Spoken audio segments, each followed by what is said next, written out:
সকলকে স্বাগত আজকের এই নতুন ভিডিওতে। আজকের ভিডিওতে আমরা জিএসটি সম্পর্কিত কয়েকটি প্রশ্ন জানার চেষ্টা করব। জিএসটি সাধারণত এক ধরনের কর, যে প্রক্রিয়াতে আমরা সাধারণত ভোগ্য দ্রব্যগুলো বা ব্যবহারযোগ্য যে দ্রব্যগুলো, পরিষেবাযোগ্য যে দ্রব্যগুলো, সেই দ্রব্যগুলোর উপরে আরোপ করা হয়ে থাকে, যেটি কিনা আরোপিত হয় না সাধারণত, বা মূল্যযুক্ত করও অনেক ক্ষেত্রে বলা যায়। এবার এই ক্ষেত্রে দেখো, আমি প্রশ্নের দিকে যাই, খালি জটিল করে বা বড় করে লাভ নেই। জিএসটি প্রথম কাউন্সিলিং বা জিএসটি কাউন্সিলিংয়ের প্রথম মিটিং কোন সালে অনুষ্ঠিত হয়েছিল? এক্ষেত্রে অনেকগুলো অপশান দেখো। সঠিক উত্তর হলো এক্ষেত্রে 2016 সালে জিএসটি কাউন্সিলিংয়ের প্রথম মিটিংটি হয়েছিল। আমরা অপশনের দিকে যাব না, কারণ অনেক বড় হয়ে যাবে ভিডিওটা। পরবর্তী প্রশ্নে দেখো, জিএসটি কাউন্সিলিংয়ের সদর দপ্তর কোথায় অবস্থিত? জিএসটি কাউন্সিলিংয়ের সদর দপ্তর অবস্থিত হচ্ছে, এই যে কটা অপশান আছে খেয়াল করো, আর নতুন চ্যানেল সকলকে সাবস্ক্রাইব করার অনুরোধ করা হচ্ছে। এটি হচ্ছে নিউ দিল্লিতে অবস্থিত। পরবর্তী প্রশ্ন হলো, জিএসটি কাউন্সিলিংয়ের চেয়ারপারসন কে হন? যে চেয়ারপারসন হন তিনি কে? এখানে দেখো, প্রধানমন্ত্রী, অর্থমন্ত্রী ও রাজস্ব সচিব উল্লেখ আছে। এক্ষেত্রে সঠিক উত্তর হচ্ছে অর্থমন্ত্রী। জিএসটি যে কর ব্যবস্থাটি, এটি কোন কর ব্যবস্থার মাধ্যমে আসে বা কোন কর ব্যবস্থার পরিবর্তে আসে? ঠিক আছে, সেটি হচ্ছে মূল্যযুক্ত যে কর ব্যবস্থা বা মূল্য উপর যে কর ব্যবস্থাটি ছিল, সেটির পরিবর্তে এটি আসে। এটা মনে রাখার বিষয়, এটা লেখালেখির দরকার, মানে খেয়াল রাখার বিষয়। ঠিক আছে। পরবর্তী প্রশ্ন হলো, জিএসটি কাউন্সিল কবে গঠিত হয়েছিল?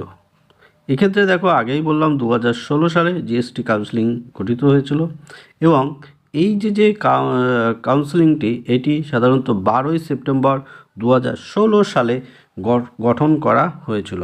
অর্থাৎ 12ই সেপ্টেম্বর 2016 সালে গঠন করা হয়েছিল। প্রতি বছর কোন দিনকে বার্ষিক জিএসটি রিটার্ন হিসাবে গণ্য করা হয়েছে? এক্ষেত্রে উল্লেখ করো বা ভালো করে অপশানগুলো দেখে খেয়াল রাখো যে 31শে ডিসেম্বর জিএসটি রিটার্ন দিবস হিসেবে পালন করা হয়ে থাকে। ঠিক আছে। পরবর্তী প্রশ্নে আমরা চলে যাই। পরবর্তী প্রশ্ন হলো, নিচের কোনটির ওপর জিএসটি আরোপ করা হয় না? আগেও একটু বললাম যে ওষুধে আরোপ করা হয়, মানে প্রথম ভিডিওটাই বলেছিলাম যে ওষুধে আরোপ করা হয়, কিন্তু আরোপ করা হয় না অ্যালকোহল এবং বিদ্যুৎজাত বা বিদ্যুতের উপর, বিদ্যুৎজাত পদার্থ নয়, বিদ্যুতের উপর। কিন্তু এক্ষেত্রে খেয়াল করো যে অপশানগুলো দেওয়া আছে, তার মধ্যে শুধু অ্যালকোহল আছে, সাথে পেট্রোলিয়াম ও ন্যাচারাল গ্যাসও আছে। এবং অপশান 4-এ আছে সবকয়টি। এই সঠিক উত্তর হচ্ছে অপশান 4 বা অপশান ডির সবকয়টি, অর্থাৎ অ্যালকোহল, ন্যাচারাল গ্যাস, পেট্রোলিয়াম, এই সব কিছুতেই জিএসটি আরোপ করা হয় না। এছাড়া বৈদ্যুতিক সরঞ্জাম আছে। ঠিক আছে, গ্যাসের উপরেও নেওয়া হয় না। পরবর্তী প্রশ্নে দেখো, কোনো সরকারের দেওয়া দ্রব্য পরিষেবার উপরে জিএসটি আরোপ করা হয়? অর্থাৎ কেন্দ্র, রাজ্য, কেন্দ্রশাসিত অঞ্চল কোনটির উপর যে জিএসটি আরোপ করা হয়ে থাকে? সাধারণত জিএসটি যে দ্রব্যের উপর যে কর, সেটি আরোপ করে থাকে কেন্দ্র সরকার, এবং এটা একটা ভাগ বাটোয়ারা হয়, মানে সেন্ট্রালের কাছে যায়, সেখান থেকে কিছু অর্থ রাজ্য সরকারগুলো পায়। পরবর্তী প্রশ্ন দেখো, জিএসটির মানে যে প্রক্রিয়া, এই জিএসটি কাউন্সিলিংয়ের ভাইস চেয়ারম্যান বা চেয়ারপারসন কে হয়ে থাকেন? কেন্দ্র সরকারের যে কোনো একজন সদস্য, রাজ্য সরকারের যে কোনো একজন সদস্য, কেন্দ্র সরকারের দ্বারা মনোনীত সদস্য, বা উপরের যে কোনো একজন।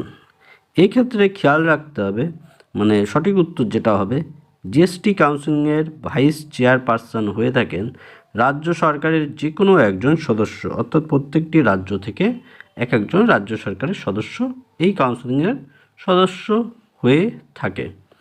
পরবর্তী প্রশ্ন হলো, এটাই শেষ প্রশ্ন আজকের, নিচের কোন ট্যাক্সগুলি জিএসটির মধ্যে অন্তর্ভুক্ত করা যায়নি? এর মধ্যে যে ট্যাক্সটি জিএসটির মধ্যে নেওয়া হয় না, দেখো, stamp duty, state excise duty, petroleum জাতীয় দ্রব্যের উপর ভ্যাট এবং সব কয়টি? এক্ষেত্রে খেয়াল রাখো সব কয়টি হবে সঠিক উত্তর, অর্থাৎ stamp duty, state excise duty এবং পেট্রোলিয়ামজাত দ্রব্যের উপরও জিএসটি নেওয়া হয় না। তাহলে আগে পেলাম বৈদ্যুতিক অ্যালকোহল, ন্যাচারাল গ্যাস এবং stamp duty, state excise duty এবং পেট্রোলিয়াম জাতীয় দ্রব্য এর উপরে জিএসটি নেওয়া হয় না। আজকের মতো এখানেই শেষ করছি, পরবর্তীতে আবার দেখা হবে। সঙ্গে থাকুন, সাথে থাকুন।